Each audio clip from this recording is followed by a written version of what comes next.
dire quelques mots au sujet de ce cantique que nous avons chanté tout à l'heure, Torrent d'amour et de grâce, qui est un vieux cantique, mais qui évidemment parle encore aujourd'hui énormément.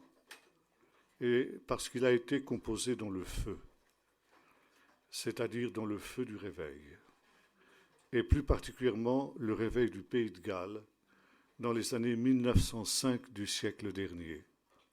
Le Pays de Galles, vous le savez, est un endroit minier où, à cette époque-là, on exploitait le charbon. Et cette exploitation était quelque chose d'extrêmement pénible pour les mineurs qui travaillaient. Non seulement le travail était pénible, mais surtout il pouvait y avoir des accidents graves. Et notamment, il y avait parfois des poches de gaz qui pouvaient exploser et qui pouvaient emmurer les mineurs. Et ce type d'accident était relativement fréquent. Et voilà, le réveil se développait dans ce pays et il y avait des mineurs chrétiens qui travaillaient au fond d'une mine quand soudain a eu lieu une de ces explosions de ce gaz, le grisou. Et ces mineurs ont été emmurés par des éboulements de charbon. Ils ne pouvaient plus sortir. Et de plus, l'air, évidemment, s'appauvrissait au fur et à mesure qu'ils le respiraient. Ils étaient, je ne sais plus combien, plusieurs dizaines de mineurs qui étaient emmurés dans cet endroit-là.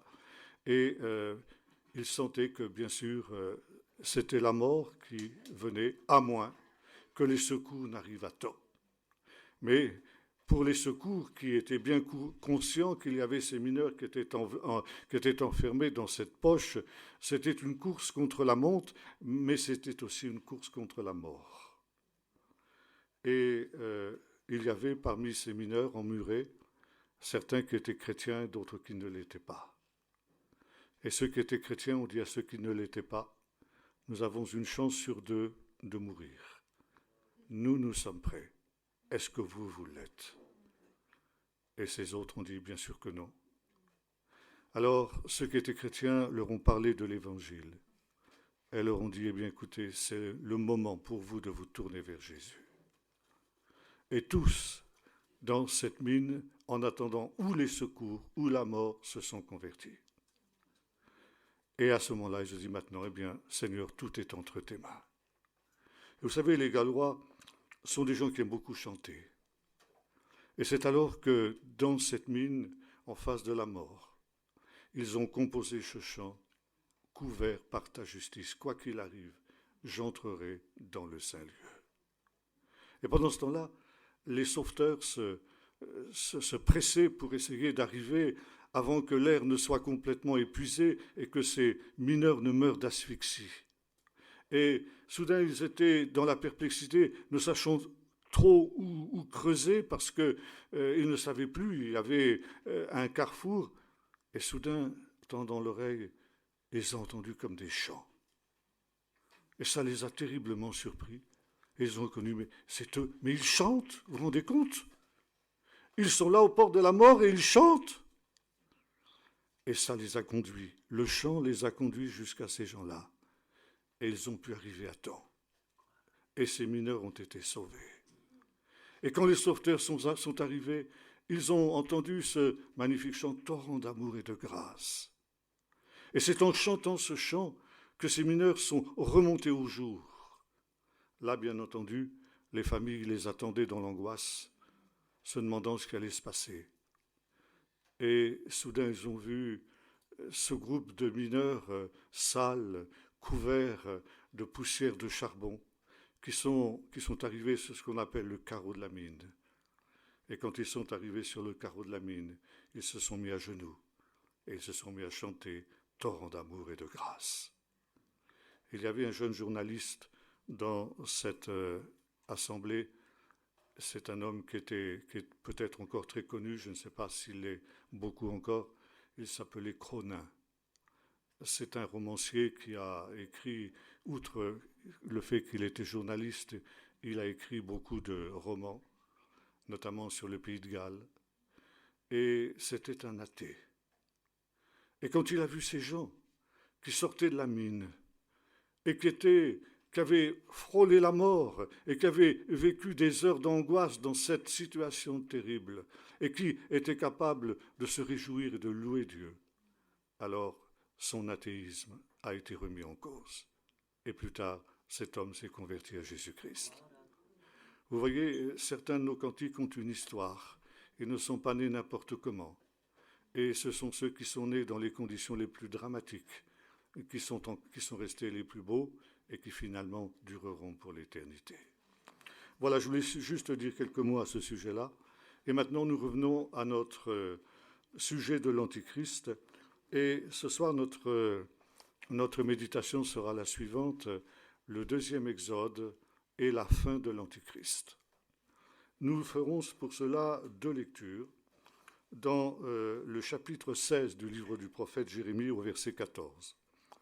C'est pourquoi, voici que les jours viennent, oracle de l'Éternel, où l'on ne dira plus l'Éternel est vivant, lui qui a fait monter du pays d'Égypte les Israélites, mais on dira l'Éternel est vivant, lui qui a fait monter les Israélites du pays du Nord et de tous les pays où je les avais bannis, je les ramènerai sur leur territoire que j'avais juré de donner à leur père. Et un deuxième texte dans le livre de l'Apocalypse, au chapitre 1er et au verset 9. Moi, Jean, qui suis votre frère, et qui prend part à la tribulation, à la royauté et à la persévérance en Jésus. J'étais dans l'île appelée Patmos à cause de la parole de Dieu et du témoignage de Jésus. Je fus ravi en esprit au jour du Seigneur, et j'entendis derrière moi une voix forte comme le son d'une trompette qui disait « Ce que tu vois, écris-le dans un livre, et envoie-le aux 7 églises, à Éphèse, à Smyrne, à Pergame, à Thyatire, à Sardes, à Philadelphie et à Laodicée. » Je me retournai pour découvrir la voix qui me parlait. Après m'être retourné, je vis 7 chandeliers d'or, au milieu des chandeliers, quelqu'un qui ressemblait au Fils de l'homme. Il était vêtu d'une longue robe et portait une ceinture d'or sur la poitrine. Sa tête et ses cheveux étaient blancs comme de la laine blanche, comme de la neige. Ses yeux étaient comme une flamme de feu. Ses pieds étaient comme du bronze qui était rougi au four, et sa voix était comme la voix des grandes eaux. Il avait dans sa main droite 7 étoiles, et de sa bouche sortait une épée aiguë à 2 tranchants, et son visage était comme le soleil lorsqu'il brille dans sa force. Quand je le vis, je tombai à ses pieds comme mort. Il posa sur moi sa main droite en disant « Sois sans crainte, moi je suis le premier et le dernier, le vivant, j'étais mort, et me voici vivant au siècle des siècles. Je tiens les clés de la mort et du séjour des morts. Écris donc ce que tu as vu, ce qui est et qui va se produire à la fin. Quant au mystère des 7 étoiles que tu as vues dans ma main droite et aux 7 chandeliers d'or, les 7 étoiles sont les anges des 7 églises, et les 7 chandeliers sont les 7 églises. » La foi d'Israël repose sur 2 certitudes. La première, Dieu a autrefois libéré son peuple d'Israël de l'esclavage de l'Égypte. Et cet acte est l'acte fondateur par excellence du peuple d'Israël. Et le texte nous dit, dans le chapitre 12 du livre de l'Exode qui nous retrace cet événement, nous dit « À cause de cela, tu te souviendras de la sortie d'Égypte tous les jours de ta vie. » Et il n'est pas un jour sans qu'en effet l'Israélite ne bénisse Dieu d'avoir libéré ses ancêtres de l'Égypte. Que ce soit dans les 3 prières quotidiennes, que ce soit dans le culte de la synagogue où toute la dernière partie est consacrée à bénir Dieu pour cette libération qu'il a opérée, que ce soit surtout à l'occasion de cette fête de Pâques qui, plus qu'aucune autre, rappelle justement ce grand miracle de la sortie d'Égypte. Et on redit à cette occasion-là, citant ce verset, tu te souviendras de la sortie d'Égypte tous les jours de ta vie. On répète ceci, aujourd'hui, je sors d'Égypte. Ce ne sont pas seulement mes pères qui sont sortis d'Égypte autrefois, mais aujourd'hui, moi et mes enfants, nous sortons d'Égypte. Car si autrefois Dieu n'avait pas libéré nos pères du Pharaon, moi et mes enfants, aujourd'hui, nous serions encore esclaves de Pharaon en Égypte. Et voyez-vous, c'est véritablement le grand événement de l'histoire du peuple d'Israël. Mais si on se souvient de cet événement du passé, c'est parce qu'on est convaincu que Dieu reste le même. Et ce Dieu libérateur, qui a autrefois libéré son peuple de l'Égypte, est encore capable aujourd'hui de libérer chacun d'entre nous. Et c'est un des thèmes essentiels des 10 paroles, du décalogue, que l'on appelle improprement les 10 commandements, car il n'y a pas 10 commandements, il n'y en a que 9. La première parole est une promesse. Je suis l'Éternel ton Dieu. Alors en hébreu, ça se dit Asher otseticha mieretz Mitzrayim umibet avadim. Et on traduit qui t'ai fait sortir du pays d'Égypte et de la maison des esclaves. Or, en hébreu biblique, le temps n'existe pas. Il n'y a pas de passé, de présent, ni de futur. Si bien que on peut traduire des verbes à n'importe quel temps. Souvent, c'est selon le contexte que l'on traduit. Donc, je suis l'Éternel ton Dieu. Et tout naturellement, les traducteurs disent qui t'ait fait sortir autrefois dans le passé du pays d'Égypte, parce qu'évidemment, des siècles et des siècles se sont écoulés depuis cet événement. Mais on peut aussi comprendre ce texte d'une autre manière. Je suis l'Éternel ton Dieu qui aujourd'hui te fait sortir du pays d'Égypte et de la maison des esclaves. Ça veut dire, je t'ai délivré hier, j'ai délivré tes pères hier, mais aujourd'hui, je suis le même. Et aujourd'hui, je suis prêt à venir dans ta vie pour te libérer de tous les esclavages auxquels tu peux être soumis. Comme nous l'avons vu tout à l'heure, et c'est tiré du livre de l'Apocalypse, nous l'avons chanté, Dieu est celui qui s'appelle J'étais, je suis. Et puis, il y a un autre point, et celui qui vient. Non pas celui qui sera, mais celui qui vient. Et ça, c'est une allusion précisément au texte de l'Exode. Quand le Seigneur apparaît à Moïse dans le buisson ardent, et il lui dit « J'ai vu la souffrance de mon peuple en Égypte. J'ai entendu les cris que lui arrache la dure servitude à laquelle il a été soumis. Et je viens maintenant pour te délivrer. »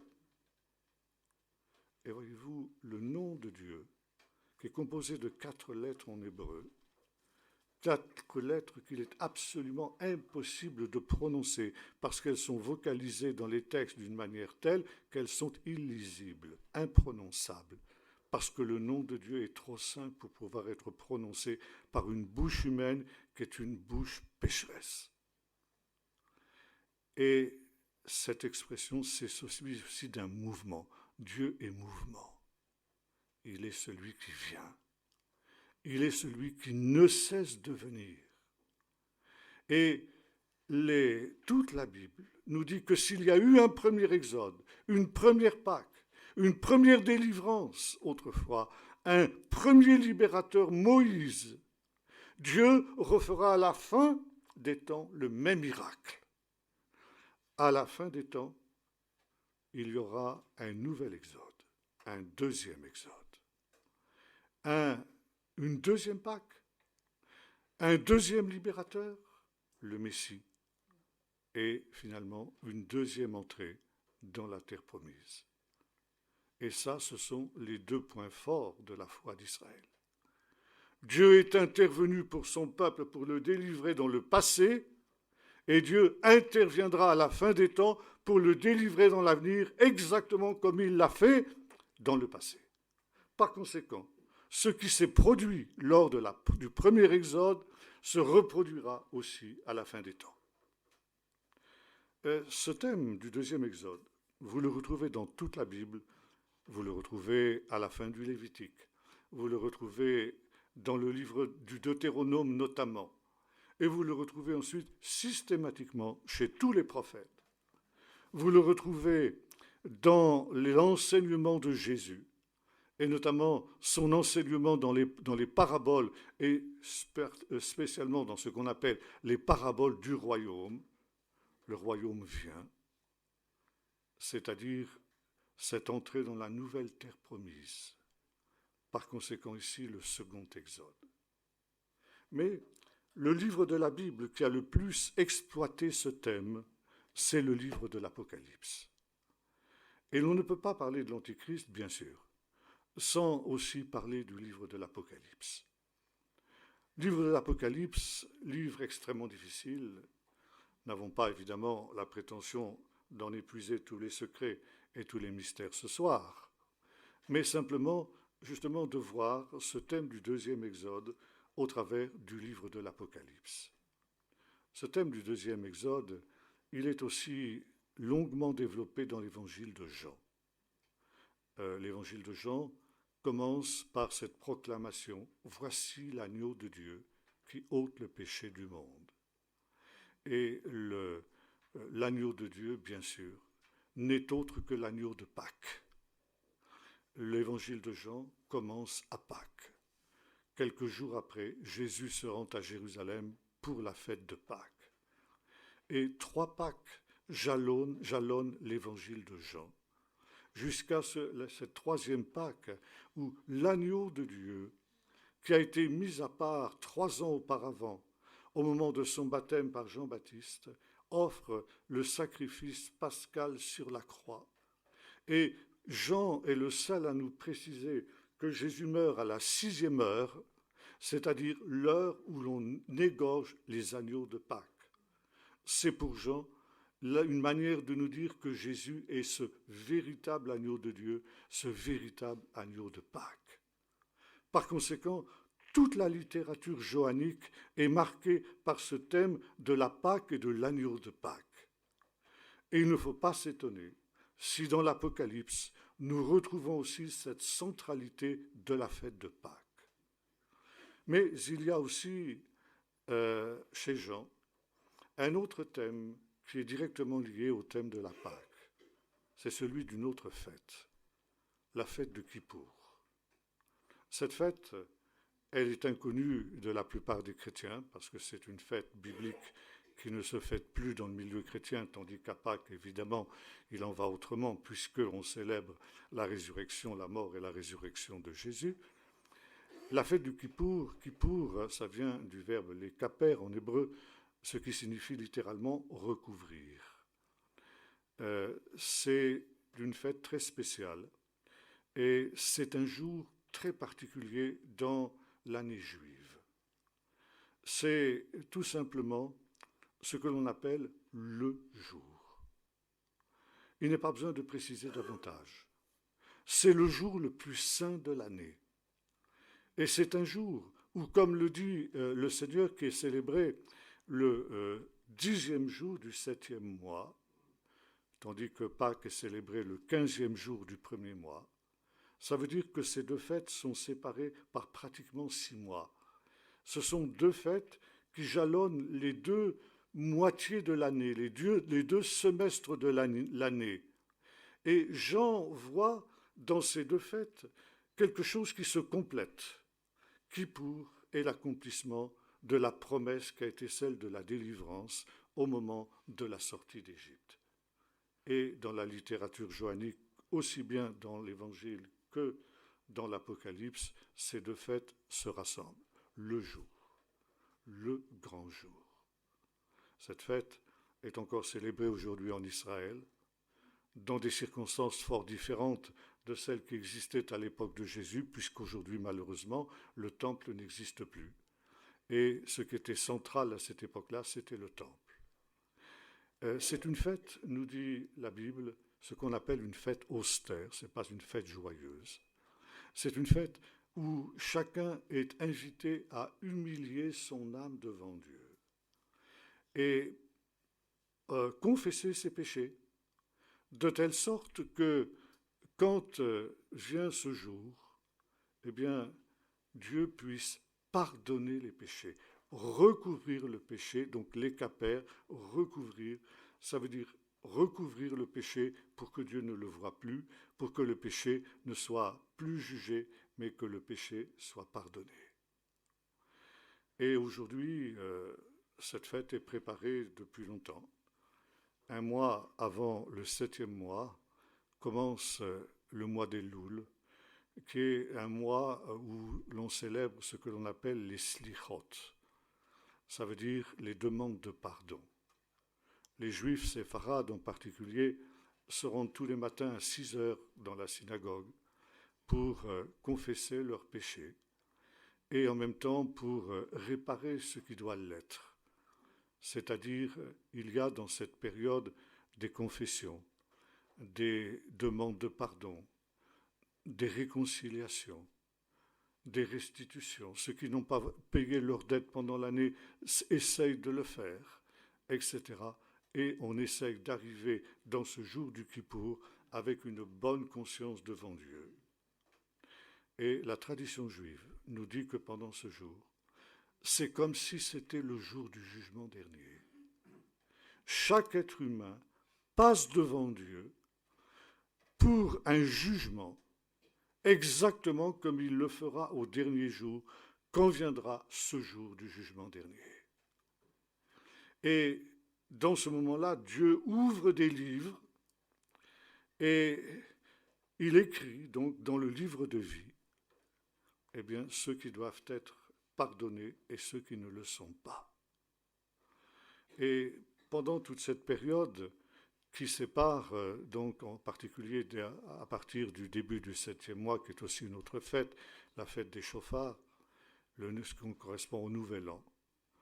On se souhaite, non pas comme c'est le cas dans notre culture, une bonne année, une bonne santé, mais on se souhaite ceci, tirtemu vetirtevu.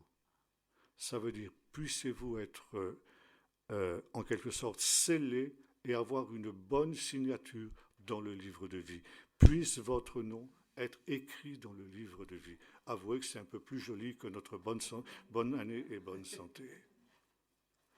Et ce jour, quand vient ce jour, eh bien, c'est un jour où il convient justement d'arriver devant Dieu avec une bonne conscience. Mais jusqu'à la fin de ce jour, qui est un jour de jeûne total de 25 heures, eh bien, on peut encore revenir à Dieu, se repentir et confesser son péché. Et ce jour, il nous est dit dans la tradition juive, les portes de la repentance du temple céleste sont grandes ouvertes pour que le pécheur puisse apporter à Dieu ses péchés pour qu'ils soient expiés, pour qu'ils soient pardonnés.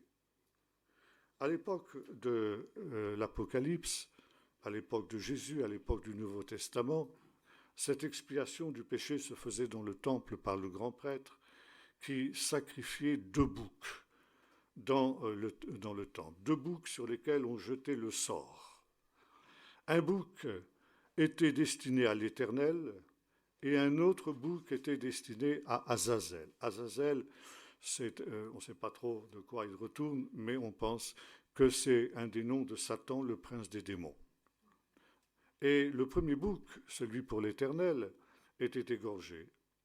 Le grand prêtre prenait son sang et pénétrait pour la seule fois de l'année au-delà du voile qui séparait le lieu saint du lieu très saint. Et dans ce lieu très saint se trouvait l'arche de l'Alliance, avec un couvercle d'or que l'on appelait en hébreu kaporet. Ça vient du même mot que kippour, les capères. Ça veut dire le couvercle de l'arche. Et aux 2 extrémités de cette caporette, il y avait 2 chérubins en or qui étendaient leurs ailes, qui se rejoignaient au centre de cette caporette. Et là, entre les ailes des chérubins, résidait la shrina, la présence de Dieu, le Saint-Esprit. Alors le grand prêtre prenait ce sang du bouc, il l'étendait sur toute l'étendue du couvercle de l'arche, la caporette, et il demandait à Dieu le pardon des péchés du peuple.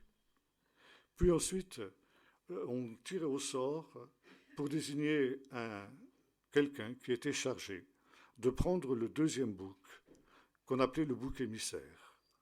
Et tous les anciens d'Israël confessaient leurs péchés sur la tête du bouc, et ensuite ce bouc était chassé au désert pour Azazel.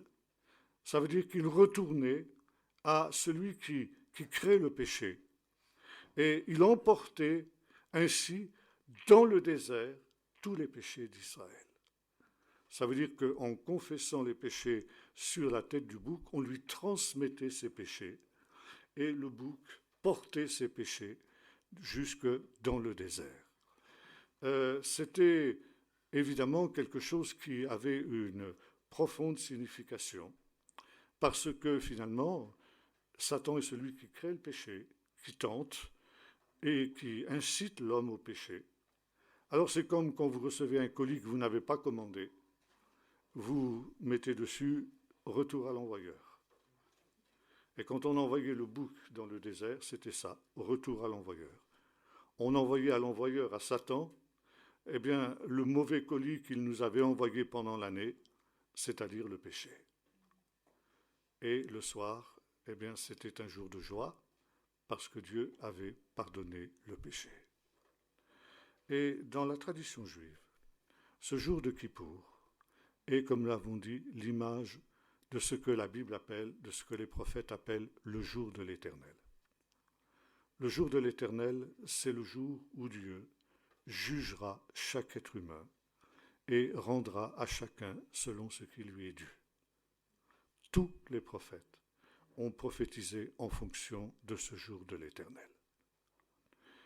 Et quand nous lisons le livre de l'Apocalypse, nous constatons qu'il nous est dit ceci, on l'a vu tout à l'heure, moi Jean qui suis votre frère, et qui part à la tribulation, à la royauté et à la persévérance de Jésus, j'étais dans l'île appelée Patmos à cause du témoignage de Jésus et du témoignage de Dieu, je fus ravi en esprit au jour du Seigneur.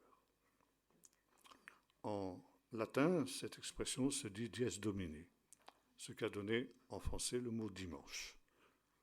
Et à partir de ce texte, on a essayé de conclure en tout cas, qu'à l'époque de Jean, il avait reçu cette révélation de l'Apocalypse un dimanche, et que le dies domini, le dimanche, le jour de l'Éternel, le jour du Seigneur, avait remplacé le Shabbat.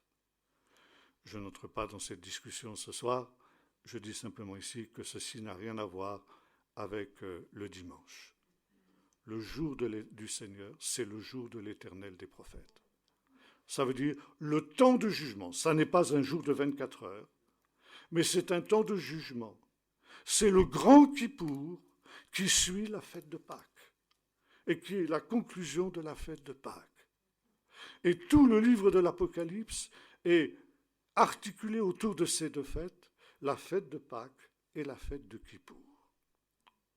Jean est donc introduit dans le ciel, et là donc il entre dans le temple céleste, parce qu'il y a un temple céleste, comme il y a un temple terrestre. On lit ça notamment dans le livre de l'Exode, où Dieu dit à Moïse, quand il monte sur la montagne du Sinaï, de construire le tabernacle, et il dit « Fais-le selon tout le modèle que je t'ai montré quand tu étais sur la montagne. » Et la tradition juive nous dit qu'à ce moment-là, le ciel s'est ouvert et Moïse a eu une vision du temple céleste. Et il a dessiné le tabernacle, les plans du tabernacle, selon le modèle du temple céleste. Donc, tabernacle, temple portable, Salomon reprendra ses plans pour reconstruire cette fois-ci un temple stable, un temple qui n'est plus portatif et qui est effectivement aussi le reflet du temple céleste. Et voilà donc ici Jean qui est introduit dans ce temple céleste. Et là, qu'est-ce qu'il voit? Un personnage, le Fils de l'homme, c'est-à-dire le Messie, c'est-à-dire Jésus. Et la description qu'il nous en fait montre que ce Fils de l'homme est revêtu de la tenue du grand prêtre.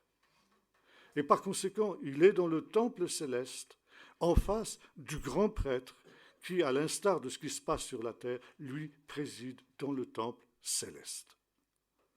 Et ce qui est aussi très intéressant de noter, c'est que ce grand prêtre, il est occupé à allumer 7 chandeliers.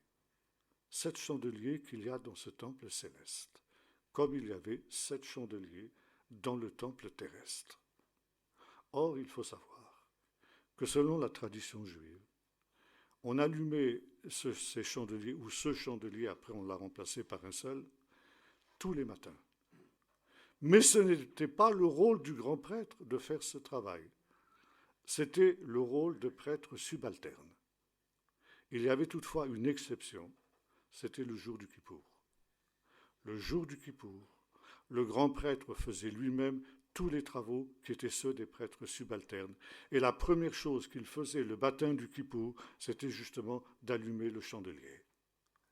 Par conséquent, ici, nous dire que Jean voit Jésus en train d'allumer les chandeliers est une manière de nous dire que Jean est transporté dans ce dernier jour, ce jour du jugement, qui est le véritable Kippour, le dernier Kippour, le temps des jugements de Dieu. L'Apocalypse, c'est le temps des jugements de Dieu. Et ensuite, bon, il y a ces lettres aux 7 églises. Bon, ça, je n'en parlerai pas. Ça nous entraînerait trop loin, ce n'est pas notre but. Mais je voudrais m'arrêter sur les chapitres 4 et 5 du livre de l'Apocalypse quelques instants. Là, à nouveau, nous nous retrouvons dans le temple céleste. Et là, je me référais à des travaux très intéressants qui ont été réalisés il y a déjà un certain nombre d'années par le professeur Pierre Prigent de la faculté de théologie protestante de Strasbourg, qui a beaucoup travaillé et sur le livre de l'Apocalypse et sur les liturgies de l'Église ancienne. Et étudiant ces textes, le professeur Prigent, les comparant à des textes tels que les homélies clémentines ou d'autres ouvrages du même type, est arrivé à la conclusion que le déroulement de ce culte céleste tel qu'il est décrit dans ces 2 chapitres de l'Apocalypse correspond d'abord au culte qui était pratiqué dans l'Église ancienne et qui lui-même était calqué sur le culte de la synagogue. Je ne sais pas combien d'entre vous ont eu l'occasion d'assister à un service dans une synagogue. Eh bien, si j'avais le temps de vous l'expliquer, mais ce n'est pas mon sujet ce soir, eh bien, je pourrais vous montrer que chacune des étapes du culte juif tel qu'il est pratiqué encore aujourd'hui dans la synagogue, vous les retrouvez ici dans ce culte céleste de l'Apocalypse tel qu'il est décrit dans ces 2 chapitres.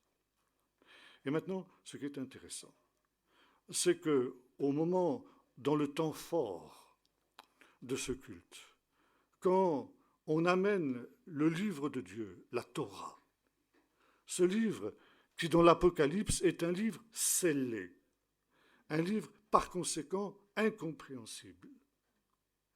Et alors on demande qui est digne de lire le livre et d'en rompre les sceaux.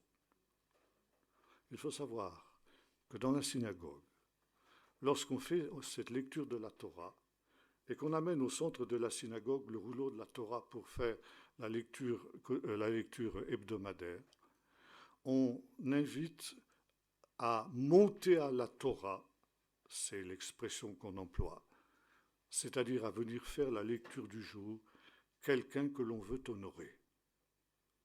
Et c'est un honneur de monter à la Torah. On appelle ça aussi l'époux de la Torah. On devient l'époux de la Torah. Et voilà, cette Torah céleste qui est amenée ici, au milieu de ce temple céleste. Et un ange dit, mais qui va être l'époux de la Torah? Qui va être digne de faire cette lecture de la Torah? Et personne ne l'est, si ce n'est l'agneau immolé. Et là, nous retrouvons l'agneau de Pâques, l'agneau de Dieu qui ôte le péché du monde, c'est-à-dire effectivement le Messie. Et le Messie va prendre le livre et il va en déceler les sceaux avant qu'il ne le prenne. Il est l'objet d'une louange de tous les êtres vivants qui sont dans le ciel. Et ça correspond aussi à un moment important du culte de la synagogue. Et c'est alors que dans ce moment de triomphe, d'allégresse, de joie qu'il y a dans le ciel, l'agneau va rompre les uns après les autres les 7 sceaux.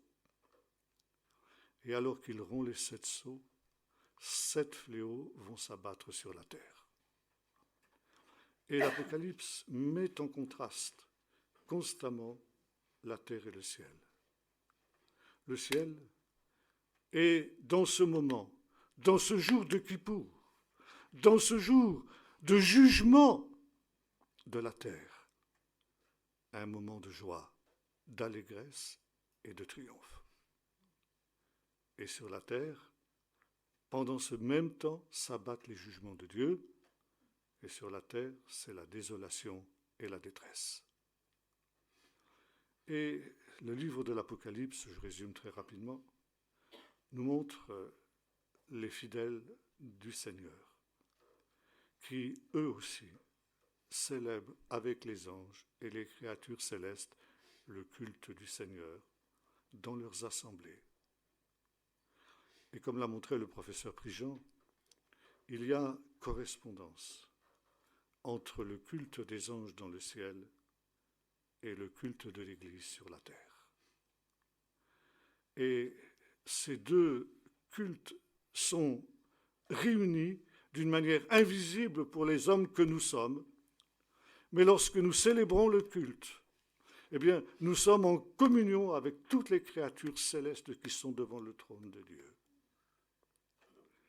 Et voyez-vous, le culte de l'Église, associé avec le culte céleste, fait avancer l'histoire vers son but. Et le culte de l'Église, ça c'est paradoxal, eh bien, hâte les fléaux et les jugements du Seigneur sur la terre, comme le culte céleste hâte les fléaux qui vont s'abattre sur la terre. Et le professeur Prigent s'est arrêté notamment sur un document qui date du début du IIe siècle, qu'on appelle l'enseignement des 12 apôtres aux nations, ou en résumé la Didaché. Et il nous explique ce qu'était le culte de l'Église ancienne au début du IIe siècle. Ce culte qui ressemble exactement à ce que nous avons ici dans le livre de l'Apocalypse. Et notamment au moment le plus important, où on apportait le pain et le vin pour célébrer le repas du Seigneur. Et là, celui qui présidait disait ceci, après avoir présenté les espèces, le pain et le vin, ceci est mon corps, ceci est mon sang, il disait maintenant, si quelqu'un est saint, qu'il vienne, qu'il s'approche. Si quelqu'un ne l'est pas, qu'il se repente. Parce que Maranatha, le Seigneur, vient. Et à ce moment-là, il disait une prière particulière. Seigneur, de la même manière que les épis qui forment ce pain, qui composent ce pain, étaient autrefois dispersés dans les vallées, et que les grappes qui composent ce vin étaient autrefois dispersées sur les collines, et se trouvent maintenant rassemblées sur cette table, dans ce pain et dans ce vin. Qu'ainsi bientôt, Seigneur, toute ton Église soit rassemblée des extrémités de la terre dans ton royaume. Maranatha, viens Seigneur Jésus, périsse ce monde et vienne ton royaume. Vous oseriez prier comme ça aujourd'hui, vous? Périsse ce monde. Mais voyez-vous, les jugements de Dieu, les fléaux de Dieu sont indispensables pour que vienne le royaume et pour que vienne la délivrance de l'Église. Et comme l'a dit Jésus, les hommes rendront l'âme de terreur dans l'attente de ce qui arrivera. Mais vous, au contraire, quand vous verrez ces choses arriver, réjouissez-vous et redressez votre tête, parce que le jugement des méchants sera la condition de votre délivrance, de votre libération. Et maintenant, très rapidement, je continue. Nous voyons que les jugements qui s'abattent sur la terre sont en tout point semblables à ceux qui se sont abattus sur le pays d'Égypte lors du premier exode. L'eau changée en sang, les sauterelles, les grenouilles, l'absinthe, que sais-je encore, les sauterelles, j'en ai parlé, les ténèbres, bref, tout un ensemble de fléaux qui rappellent justement les 10 plaies d'Égypte. Pourquoi ? Parce que là, effectivement, nous sommes dans un deuxième exode. Le peuple d'Israël était esclave en Égypte. Et il se trouvait donc dans l'impossibilité de se libérer lui-même, notamment parce qu'il y avait ce pharaon animé par l'esprit satanique, on pourrait dire, animé par l'esprit de l'Antichrist, et qui était déjà de son temps une sorte d'Antichrist, qui par tous les moyens s'opposait à la libération du peuple de Dieu. Et vous vous souvenez que lorsque Moïse et Aaron ont été envoyés pour faire des miracles devant le pharaon, les magiciens de l'Égypte les ont imités pendant tout un certain temps. Ils ont pu refaire les mêmes miracles. Quel était leur but ? Simplement de démontrer que ces miracles de Moïse et d'Aaron n'avaient rien de miraculeux. C'était tout simplement le résultat de techniques humaines, de techniques occultes dans lesquelles les Égyptiens excellaient. Par conséquent, ça n'avait rien de miraculeux. Dieu, qui est l'Éternel, pour que je lui obéisse, dit le Pharaon. Il n'est même pas capable de faire plus que mes devins et mes magiciens. C'est intéressant de noter que là aussi, les magiciens agissent toujours par des techniques.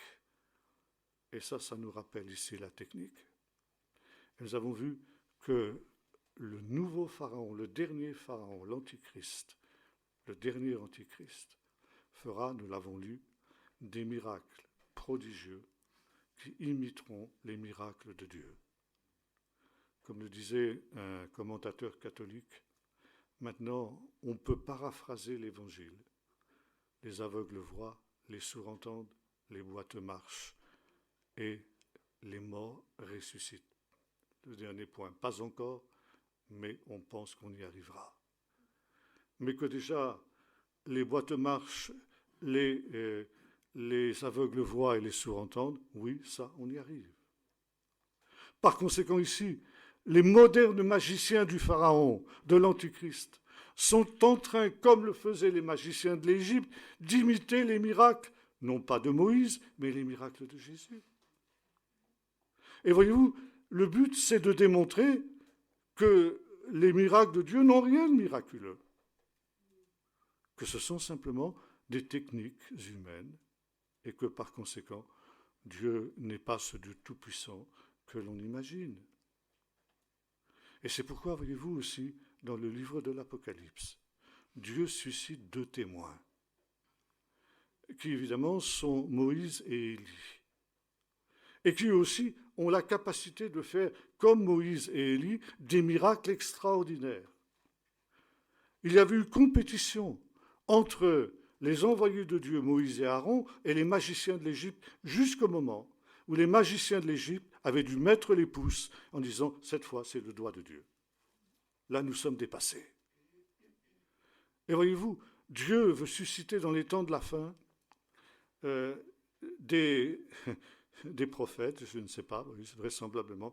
À quoi ça correspond ces 2 témoins, je ne peux pas vous le dire. Je ne sais pas. Mais je sais que, bibliquement parlant, ils sont là pour contrer les miracles de l'Antichrist. Et nous en avons besoin dans ce temps. Ça aussi, il faut prier pour que la puissance de Dieu descende et confonde les modernes magiciens de l'Égypte. Alors ici, il y a ces sceaux qui manifestent des fléaux. Et puis, il y a 3 séries de 7 fléaux qui vont être déclenchés par des instruments différents. Première série de fléaux, les 7 sceaux du livre, qui est décacheté par l'agneau de Dieu dans le ciel, dans ce culte céleste. Et quand on arrive au 7e sceau, disons, là c'est fini. Là c'est le retour de Jésus. Eh bien non. le septième sceau, l'ouverture du septième sceau, va amorcer une nouvelle série de 7 fléaux, déclenchés cette fois-ci par 7 chauffards. Alors on traduit ça en général par des trompettes. Le mot grec, la langue grecque plus exactement, n'a qu'un seul mot pour désigner des trompettes, tandis que la langue hébraïque en a deux. Nous avons le mot chatzotzra et le mot chauffard. La chatzotzra, c'est une trompette de métal, telle que nous l'imaginons, et telle que nous l'imaginons d'ailleurs quand nous lisons le livre de l'Apocalypse. Mais toute la tradition juive nous montre que les derniers trompettes, entre guillemets, sont en réalité des chauffards, c'est-à-dire des cornes d'animal. Je crois qu'il y en avait un ce matin, on en a sonné. Je ne sais pas si vous en souvenez. 7 chauffards. Or, c'est très intéressant. Parce qu'à l'époque biblique, plus aujourd'hui, mais à l'époque biblique, pendant cette journée du Kippour, il y avait 7 sonneries de chauffards qui retentissaient et qui étaient des appels à la repentance. C'est en quelque sorte ce jour du Kippour et la dernière occasion pour les pécheurs de se repentir. Et les 7 chauffards, les 7 sonneries du chauffard qui retentissent pendant cette journée de Kippour appellent les cœurs endurcis, les récalcitrants à céder toute résistance et finalement à se tourner vers le Seigneur pour être véritablement pardonnés. Et puis on arrive au soir du Kippour, où intervient encore aujourd'hui ce qu'on appelle la Neila. Ça veut dire en hébreu la fermeture. C'est la sonnerie du dernier chauffard. Et si nous avons dit tout à l'heure que pendant le jour jusqu'à la fin du jour du Kippour, dans le temple céleste, les portes de la repentance sont ouvertes. Eh bien, quand sonne le dernier chauffard, les portes de la repentance sont fermées. Les portes du pardon sont fermées. Et celui qui ne s'est pas repenti, qui n'a pas mis sa vie en ordre avec Dieu au moment où retentit le son du 7e chauffard, ne peut plus être pardonné. Jésus nous dit quelque chose de semblable dans une parabole. Il dit « Efforcez-vous d'entrer dans la porte étroite, finalement, pendant que la porte est ouverte. Car viendra un temps où le maître de la maison se lèvera et les portes seront fermées. Alors il en viendra qui frapperont à la porte en disant « Ouvre-nous, Seigneur, nous avons mangé avec toi, nous avons bu avec toi, nous avons fait des miracles avec toi. » Et le Seigneur dira « Retirez-vous de moi, je ne vous connais pas. » Vous avez ça la même chose dans la parabole des vierges, qui est aussi associée avec tout ce rituel-là. Ça, je n'ai pas le temps de le développer. Et donc, il nous est dit que les vierges folles, quand l'époux vient, il vient d'ailleurs à un moment où personne ne s'y attend. Les vierges folles, comme les vierges sages, elles dorment toutes. Elles sont toutes surprises par l'événement. Quand les hommes diront paix et sûreté, une ruine soudaine fondra sur eux. Par conséquent, il viendra comme un voleur dans la nuit. Vous savez, le voleur, quand il vient visiter votre maison, il ne vous envoie pas 3 jours avant une carte de visite en disant, bien voilà, dans 3 jours à telle heure, je viendrai visiter votre maison. Il ne va pas faire ça, bien sûr. Il essaie de vous surprendre. Or, la Bible nous dit, il viendra comme un voleur dans la nuit, au moment où personne ne s'y attendra. Et ces vierges, elles se réveillent toutes. Et la différence, c'est qu'il y en a qui sont prêtes et d'autres qui ne le sont pas.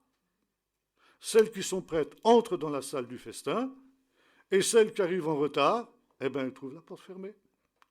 Et elles ont beau frapper à la porte et crier, l'époux leur dit non, non, vous restez dehors. Voyez-vous, nous avons ça aussi dans le judaïsme. Donc, il y a un temps de grâce qui n'est pas interminable. Et quand viendra le jugement dernier, le temps du jugement dernier, alors la porte de la grâce sera définitivement fermée. Donc, 7e chauffard qui retentit. Et là, on se dit, cette fois-ci, c'est la fin. Eh bien non. De la même manière que le 7e sceau avait déclenché une nouvelle série de fléaux, les fléaux déclenchés par les 7 chauffards d'ailleurs sont aussi les mêmes que ceux qu'on trouve dans le pays d'Égypte, là on retrouve ça, Ça veut dire que l'Antichrist nous est présenté par Jean dans l'Apocalypse comme le nouveau Pharaon, qui maintient le peuple de Dieu esclave, non pas seulement dans le pays d'Égypte, mais sur la terre tout entière. Dans cette grande Babylone mondiale dont Dieu va libérer son peuple. Et donc, ici, 7e chauffard, on dit c'est la fin. Non. Ça déclenche une nouvelle série de 7 fléaux, des coupes. La coupe, c'est un symbole qu'on trouve souvent dans la Bible. Et dans le rituel de Kippour, qui nous est longuement exposé dans un traité du Talmud qu'on appelle Yoma, nous dit que pendant le jour du Kippour, on faisait 7 libations de vin sur les bases de l'autel. Et il est bien évident que dans l'Apocalypse, Jean fait allusion à ce rituel du Kippour. Seulement, la différence, c'est que dans les coupes, ce n'est pas du vin qu'il y a, mais c'est la colère de Dieu.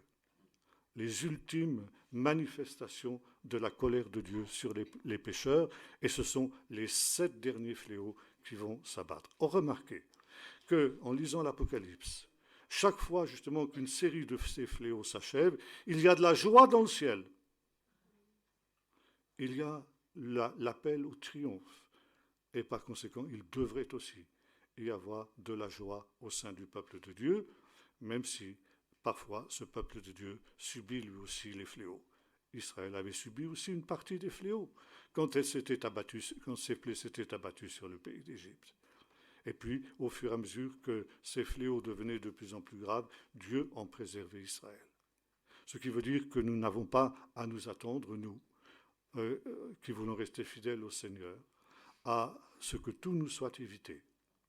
Mais comme nous l'avons dit ce matin, avec l'exemple de cette famille de Paltia, Dieu nous préservera de ce qui est le plus grave.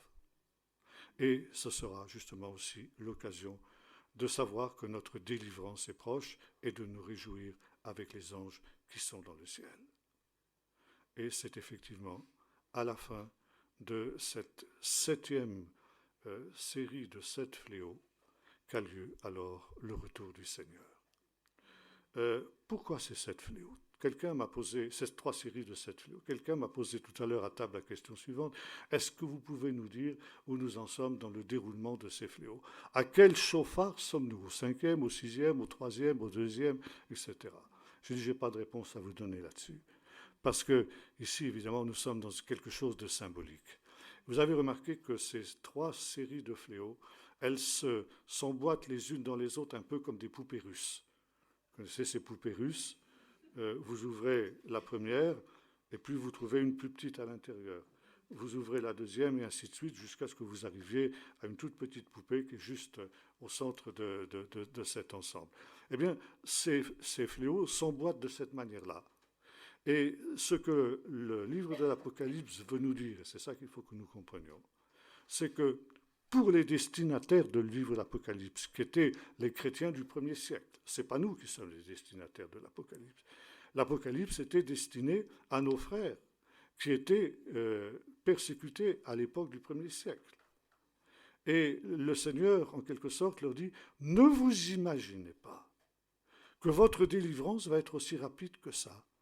Ne vous imaginez pas que Jésus va revenir aussi vite que ça. » Et voyez-vous, l'imbrication de ces 3 séries de 7 fléaux sont là pour montrer qu'il va y avoir des retards du retour de Jésus. Il va y avoir des retards des jugements de Dieu. Dieu va retarder ces temps autant qu'il le pourra, parce que Dieu ne veut pas la mort du pécheur, mais qu'il se repente. Et finalement, ces fléaux vont être gradués pour essayer justement de réveiller les pécheurs et de les ramener à la repentance. Ce n'est que dans les derniers temps, lorsqu'il sera évident que les pécheurs et le monde ne veut pas se repenter, et nous trouvons ça aussi quand il nous est dit qu'un ange fait appel en disant « Eh bien, repentez-vous à cause des 3 derniers fléaux terribles qui vont venir sur la terre », mais il nous est dit que les hommes ne se repentirent pas, au contraire, ils blasphémèrent Dieu qui a envoyé ces fléaux. Donc on est à peu près dans ce temps-là. Et c'est une manière de dire que Dieu usera de patience. Il ira jusqu'à l'extrême limite de sa patience avant d'exercer ses derniers jugements. Alors évidemment, ce sera aussi pour les justes un temps difficile à supporter. Et l'on soupira comme la veuve de la parabole du juge unique en disant « Jusqu'à quand, Seigneur, tarderas-tu à nous faire justice ?» Mais comme le dit Jésus, il ne faudra pas désespérer. Voyez-vous, l'épreuve la plus dure pour le peuple de Dieu pendant ce temps-là, ce sera justement l'épreuve de l'attente. Savoir patienter, savoir persévérer jusqu'à ce que le Seigneur vienne. Et reprenons un texte du prophète Daniel, il nous dit « Heureux celui qui attendra 1290 jours, celui qui persévérera pendant 1290 jours et qui arrivera à 1335 jours. » Deux chiffres mystérieux. Ne me demandez pas ce que ça signifie, j'en sais rien. Mais simplement, il nous est dit « Heureux celui qui persévérera, car il arrivera au but. » Et Jésus paraphrase en quelque sorte ce verset en disant « Eh bien, celui qui persévérera jusqu'à la fin sera sauvé. » Et voyez-vous, le livre de l'Apocalypse est un livre qui veut nous exercer à cette patience et, comme le dit le texte lui-même, à la persévérance des saints. Ceux qui ne se laissent pas troubler par ce qu'ils voient autour d'eux, mais qui savent justement que ces fléaux qui s'abattent sur la terre, ces puissances antichristiques qui pourraient nous effrayer, comme nous l'avons vu pendant ces jours, sont en réalité sous le contrôle de Dieu, sous le contrôle du Tout-Puissant, comme l'était le Pharaon d'Égypte. Et Dieu dit à Pharaon, c'est moi qui t'ai suscité à dessein. Tu entres mystérieusement dans le plan de Dieu, quand bien même tu ne le sais pas et quand bien même tu t'opposes à lui. Parce que par toi, je veux montrer à toutes les générations qu'aucun homme ne peut me résister. Même le plus endurci des hommes que tu es, eh bien, est finalement brisé. Et ça, c'est un avertissement pour tous les pécheurs endurcis de tous les temps. Pharaon est un exemple et il est entré mystérieusement dans le plan de Dieu à ce niveau-là. Et une autre raison pour laquelle Dieu a suscité Pharaon, c'est parce que justement, il est l'image de l'Antichrist qui viendra au dernier temps, et de la même manière que Dieu a brisé l'obstination du Pharaon, il brisera l'obstination de l'Antichrist. Et ça, justement, c'est aussi notre attente et notre espérance. Et c'est alors que le Seigneur intervient avec ses armées. Et il y a ce dramatique récit de ces armées célestes qui arrivent, non, où Jésus est en tête de ces armées, non plus sur l'âne des rameaux, celui qui est doux et humble de cœur, mais sur le cheval blanc qui vient pour détruire l'ennemi du souffle de sa bouche.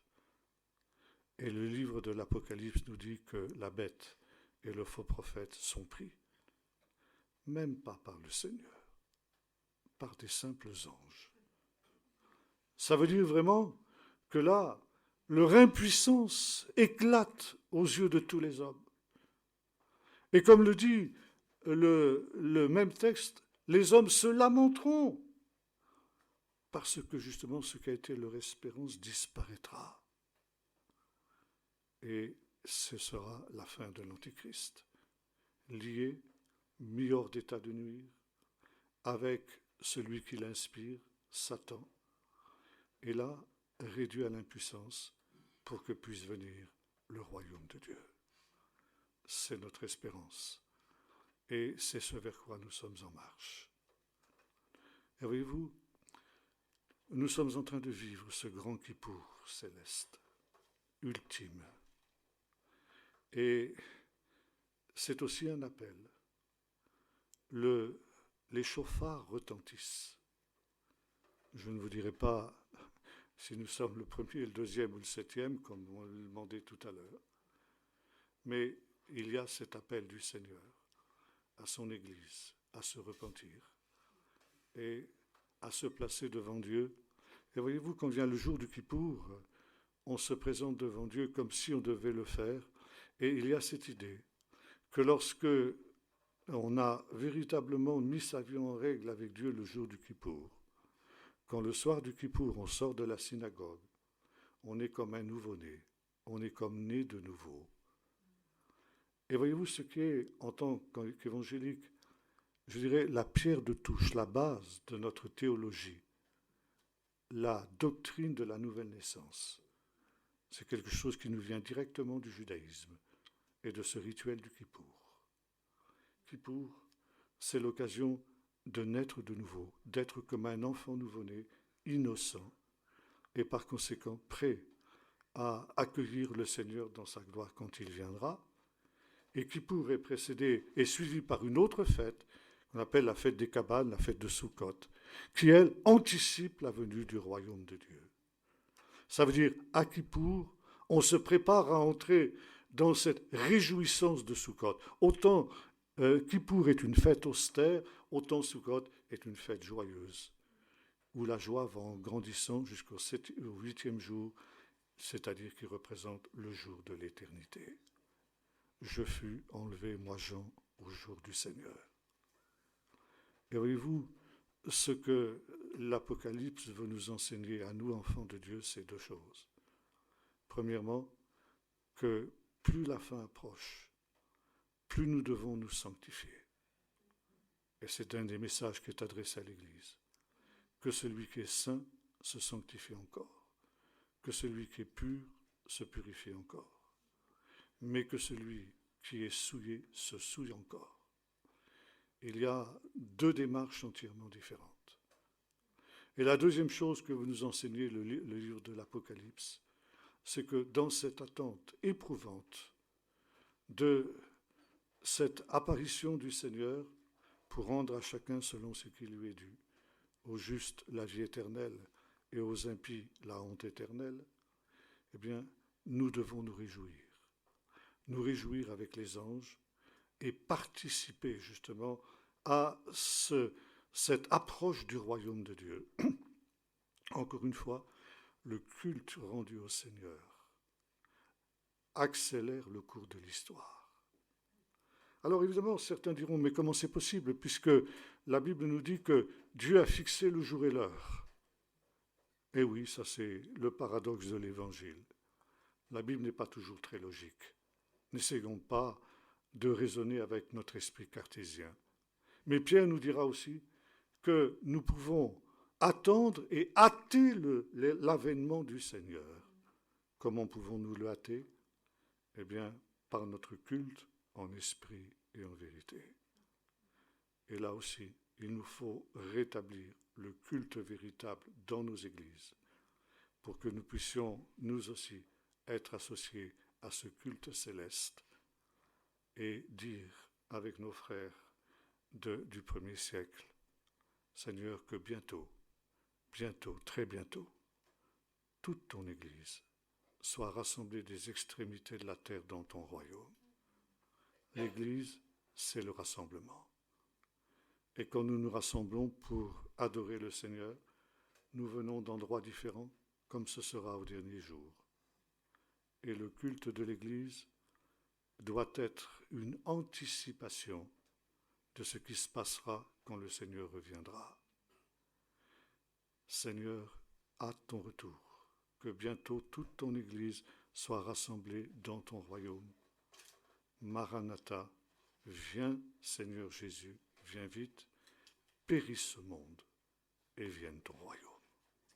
Nous allons prier. Seigneur notre Dieu, oui, nous voulons faire nôtre cette prière de nos frères des premiers siècles.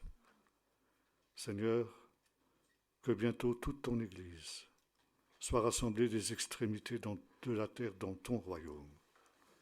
De la même manière, Seigneur, que ton peuple d'Israël est sorti d'Égypte, uni, rassemblé, pour se mettre en route vers la terre promise, délivré, Seigneur, par les fléaux qui s'étaient abattus sur l'Égypte. Seigneur, nous sommes conscients qu'il faut que là aussi, l'Égypte moderne soit frappée. Certes, nous ne nous en réjouissons pas, mais nous réalisons, Seigneur, comme l'avaient fait les Israélites dans le pays d'Égypte, que chacun de ces fléaux nous rapproche un peu plus de la délivrance et de la venue de ton royaume. Et c'est pourquoi, Seigneur, nous voulons dire aussi avec nos frères, ayons de la tristesse pour ceux qui périssent, certes, mais dire, Seigneur, périsse ce monde, pour que puisse venir ton royaume. Seigneur, que à la fois, Seigneur, tu nous donnes de nous examiner nous-mêmes, comme le font les Israélites lorsque vient ce jour. Tu sais, Seigneur, si nous avons des choses à réparer, si nous avons ce que nous pouvons avoir à mettre en ordre dans nos vies, et ton esprit peut nous le révéler. Que nous ne soyons pas sourds au son du chauffard quand il nous appelle à la repentance. Mais Seigneur, que nous puissions être trouvés prêts comme ces vierges sages, quand le cri retentira, voici l'époux, allez à sa rencontre. Que la porte ne soit pas fermée, et qu'en attendant, Seigneur, ce jour, nous puissions le hâter par non seulement notre conduite, mais aussi, Seigneur, par notre communion avec toi, notre communion d'Église. Seigneur, rétablis ton Église, colonne et appui de la vérité dans ce temps. Qu'elle soit cette épouse sans tache ni ride, ni rien de semblable, que tu présenteras à ton Père, Seigneur, comme étant ton épouse. Seigneur, que cette Église puisse être dépouillée de tout ce qui est malsain à tes yeux, pour être vêtue de cette robe de l'infin, qui sont les œuvres justes des saints, afin, Seigneur, que nous puissions être aussi mangeants et buvants dans ton royaume, à ce festin des noces de l'agneau, et que nous puissions répondre quand tu nous dis heureux et saints, ceux qui seront appelés aux noces de l'agneau, nous puissions dire Seigneur, Amen, par ta grâce, j'y serai. Amen. Bien, on a un temps de questions maintenant, à la demande de plusieurs.